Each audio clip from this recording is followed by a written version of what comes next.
Hadi ya bismillah.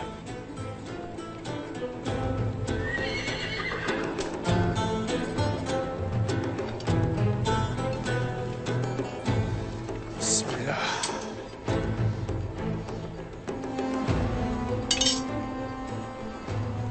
Hey maşallah. Düşmanlarımız da böyle ateşin narında. Yola getir ya Rabbi. Amin. Getirsin de hadlerini örstebilsinler. Amin. Ya Bismillah. Haydır Allah! Haktır Allah! Haydır Allah! Haktır Allah! Haydır Allah! Haktır Allah! Haydır Allah! Haktır Allah! Haydır Allah! Haktır Allah! Haydır Allah! Haktır Allah! Haydır Allah! Haktır Allah! Haydır Allah! Haktır Allah! Haydır Allah! Haktır Allah! Haydır Allah! Haktır Allah! Haydır Allah! Haktır Allah! Haydır Allah! Haktır Allah!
Hayrola Artuk Bey?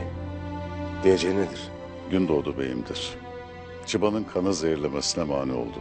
Lakin bu çıban aman vermeyecektir.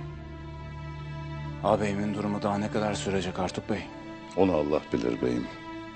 Lakin mesele çok daha derindir. Mesele nedir Artuk Bey? Gündoğdu beyimin kolu ne vakit iyileşir, alplerin başına ne vakit geçer bilinmez beyim. Bu vaziyetteyken vazifesinin başında olması hem alplere hem de kendine zarar verecektir. Elimizden ne gelir Artuk Bey'im? Hiçbir şey beyim. Lakin Erzurum'da ilmine çok güvendiğim bir hekim vardır. Tez zamanda kolunu ona göstermesinde fayda vardır.